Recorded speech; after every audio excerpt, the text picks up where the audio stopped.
Bonjour à tous, bienvenue sur ASM6. Donc, vous passez au tutoriel numéro 67, il me semble. Donc, on modélisera la porte dans le prochain tutoriel. Ce tutoriel-là, ça va être un dossier à télécharger. Et puis, je vais vous expliquer comment vous allez pouvoir fabriquer vos logos avec un logiciel qui s'appelle Inkscape, qu'il va falloir télécharger. Je vais vous expliquer ça et on va faire le détail de ce que vous allez trouver dans le dossier que vous allez télécharger. Déjà, vous allez trouver une poignée de porte pour, pour votre porte arrière, hein. Et puis, déjà, vous avez un dossier où vous allez... Alors là, on va revenir sur le pneu, puisque j'ai travaillé sur le pneu. Donc, ce que vous allez télécharger, c'est essentiellement le pneu. Vers la fin, enfin, quand je serai arrivé à la fin des tutos quasiment, on pourra modéliser les roues. Mais pour cette modélisation, j'ai choisi plusieurs niveaux, c'est-à-dire que vous avez un niveau où vous avez une compétence pour modéliser des pneus, puisque vous avez donc appris à les modéliser. Donc, dans ce dossier, vous allez trouver, j'ai fabriqué un gabarit, et ce gabarit, euh, puis il va falloir donc multiplier les tronçons dans Blender par 50 environ pour obtenir la bande de roulement du pneu, pour ceux qui savent exactement comment ça se passe. Euh, on fera la modélisation de ce pneu, hein, je vais l'inclure dans les tutos. Vous aurez donc, pour ceux qui connaissent, le logo ici qui va sur le pneu. Donc il y a différents logos, hein, il y a celui-ci, donc que j'ai modélisé également. Et puis donc le bonhomme, le bibendum Michelin, si ça veut bien s'ouvrir évidemment. Si ça ne peut pas s'ouvrir, c'est pas grave. Merci, merci Microsoft pour ce super logiciel. Vous avez ici donc le pneu, donc qui est un pneu, la taille, je ne me rappelle plus, celui-là c'est un 400, mais c'est pas un 400 en réalité. Euh, je vais revenir en arrière, on va regarder. Donc vous avez, j'ai modélisé Bimadom. Alors Bimadom qui va vous permettre de faire une incrustation dans le pneu. Je vais vous expliquer comment j'ai fait pour modéliser Bibendum. Donc, je ne suis pas un génie de la modélisation, j'ai employé la méthode qui est la plus simple. Avec cette méthode, vous pouvez fabriquer tous les logos que vous voulez. Pour ceux qui ont la chance même d'avoir une imprimante 3D, vous pouvez même faire des tampons, vous amuser à faire des tampons. Je vais vous expliquer tout ça et il va falloir donc que vous téléchargez Inkscape. Alors la couronne de pneu, vous avez donc un fichier blind avec la couronne du pneu, donc la couronne que j'ai retravaillée, hein.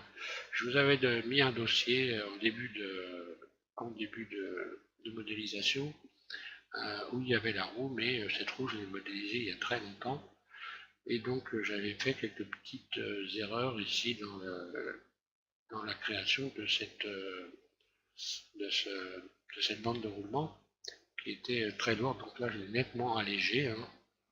Donc, voilà ce qu'elle donne. Si je la regarde de face, hein. Donc pour ceux qui vont modéliser ça avec moi plus tard, il faudra quand vous fassiez tourner comme ceci, il n'y ait pas de balourd sur sur Ensuite, vous allez avoir donc trois écrous de roue, hein. Alors là, je vous les mets, c'est pour ceux qui veulent, qui n'ont pas forcément les capacités pour arriver à modéliser ça ou qui n'ont pas envie de se casser la tête.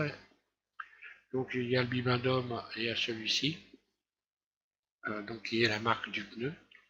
Donc vous allez voir, j'ai fait un pneu plat pour faire une incrustation éventuellement un peu plus plat. J'ai fait deux types de pneus, un pneu qui a des joues gonflées et un qui les a un peu plus plates, qui permet de faire une incrustation de ce logo-là. Donc là, vous allez avoir donc ce type de pneu.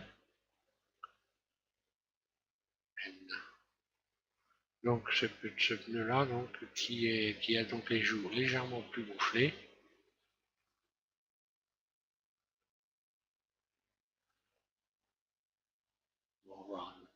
deux, je pense. Voilà, il y en a un autre où vous allez pouvoir éventuellement vous amuser. Voilà. J'ai fait les joues un peu plus plates, ce qui va permettre d'incruster. Alors attention par contre, au poids évidemment, hein. Si vous mettez les marques autour, puisque j'ai pas réussi à trouver une photo réellement pour, peut-être je la ferai par la suite, j'en sais rien, pour pouvoir m'en servir de texture. Évidemment, là on est déjà à 30 400 vertices, hein. Donc c'est une roue, c'est très lourd. Donc il faut quand même se méfier à avoir le matériel qui correspond pour pouvoir faire ces trous avec tout le marquage. Donc vous avez la poignée de porte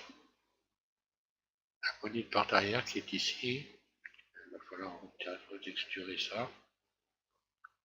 C'est en violet simplement parce qu'il n'a pas retrouvé la texture, j'ai dû oublier de...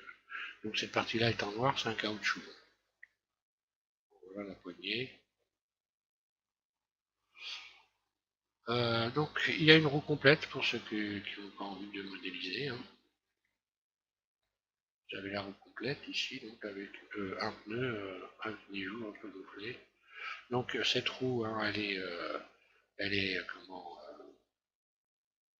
est liée, hein. Donc elle tourne. Donc méfiez-vous. Si vous devez, donc là vous voyez bien que la valve tourne comme il faut, hein. Il va y avoir la valve aussi que vous allez pouvoir télécharger. Donc elle tourne bien comme il faut. Et il n'y a pas de ballot. Méfiez-vous si vous commencez à faire des séparations. Il va falloir bien faire attention aux origines des axes. Ensuite, vous allez avoir donc le tronçon de pneu qui est tout fait. Donc pour ceux qui n'y arrivent pas avec le dessin que je vous ai fait, bon, vous avez un tronçon de pneu. Donc on se servira directement de ce tronçon de pneu que j'ai allégé au maximum, hein. Vous voyez, il n'y a pas trop de vertices, hein. Quand même, on ne peut pas faire tellement autrement, hein.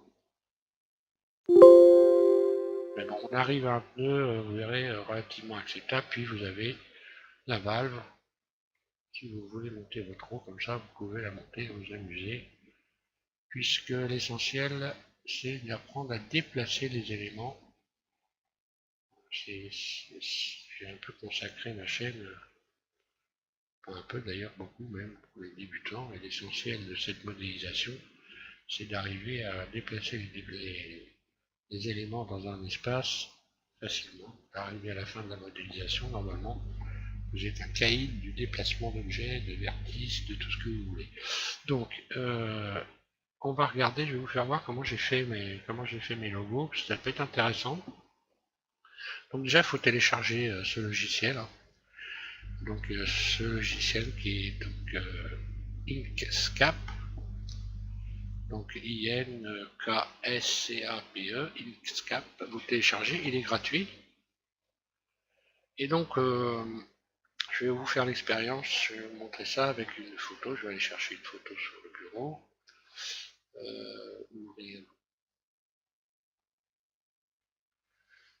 Je vais avoir une photo d'une madame qui veut traîner quelque part. Mettez une petite photo.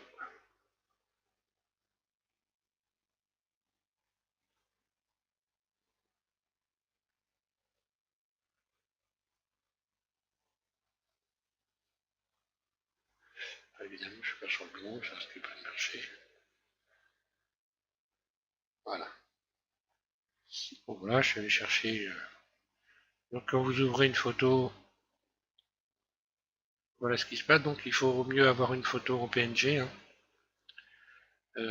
Voilà, vous avez cette petite affiche qui va s'ouvrir. Donc, vous ici, vous faites attention qu'il y ait bien marqué incorporé. Et vous validez. Voilà. Et donc, votre photo arrive ici. Ensuite, cette photo, on va la vectoriser. C'est-à-dire que ce logiciel permet de faire des images au format SVG, donc des vectos, hein, vectoriels, des images vectorielles, format vectoriel.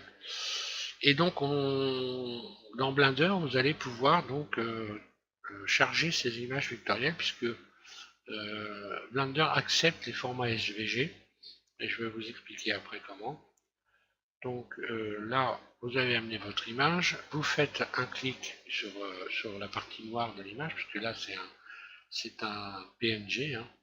Donc je vous ai mis dans le dossier le Bibendum, vous allez pouvoir vous amuser comme ça à faire un essai.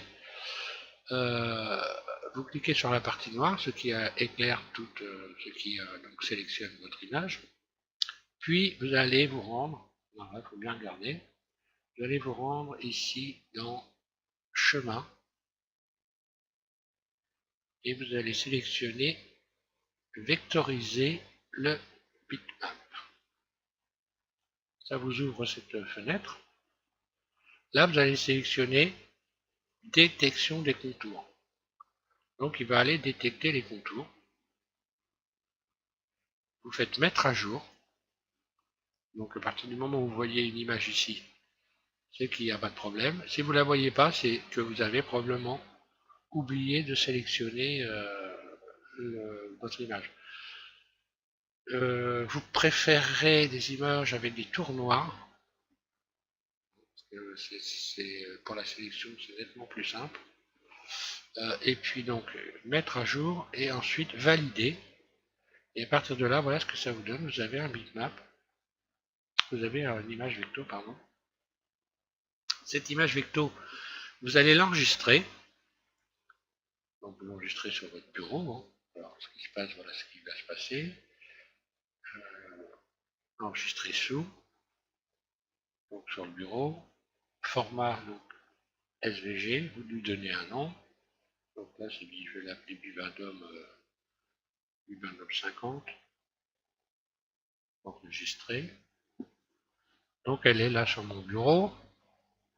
Maintenant, je vais pouvoir donc aller ouvrir. Je vais ouvrir Blender. Je vais fermer Xcap.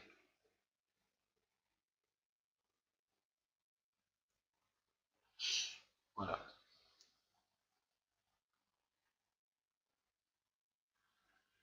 Et puis je vais ouvrir mon. Alors là, vous supprimez évidemment.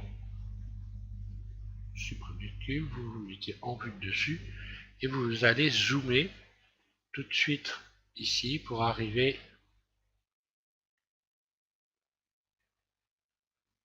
Voilà, pour arriver comme ça au cœur, puisque l'image vecto, elle va être toute petite. Donc on ne la voit pas, on a l'impression qu'on n'a rien du tout. En réalité, s'il y a bel et bien une image. Ici, si vous ne l'avez pas fait, vous allez donc faire en sorte dans le tableau préférences, vous allez faire en sorte que Blender charge vos images au format SVG. Alors là, il va falloir donc aller chercher ça dans les add-ons ici. Et puis, eh ben, si ce n'est pas sélectionné, normalement, vous trouverez ça forcément dans désélectionner, dans les désactivés. Vous chercherez, vous allez trouver ça dans les désactivés. Moi, je vais vous faire voir puisque je l'ai activé. Donc là, il y a désactivé, activé. Hein, c'est tout ce qui est activé ou désactivé dans Blender. Donc, moi, j'ai activé forcément SVG. Voilà. Ici, import, export, et donc graphique SVG. Donc il faut l'avoir coché pour pouvoir ensuite aller le chercher. Je vais fermer cette fenêtre. Et puis, donc, on va aller chercher notre image au format SVG. Alors là, on ne va pas faire ajouter, mais on va faire importer. Et là, vous avez cette fenêtre qui s'ouvre. Vous allez pouvoir donc sélectionner ici Vecto, image Vecto. Alors, elle est sur le bureau, je vais aller les chercher. Bibendum Michelin, importer. Donc là, vous voyez qu'elle arrive ici. Je vais la sélectionner. Je vais lui donner une origine. Et puis, je vais la placer. Shift S. Je vais la placer au centre. Voilà. Ensuite, je vais l'agrandir parce qu'elle est toute petite. Hein, oui, voilà ce que ça donne. Si vous n'avez pas zoomé, voilà, vous avez un point comme ça, donc vous allez risquer de ne pas faire attention. Donc je vais faire surface, je vais la surfacer.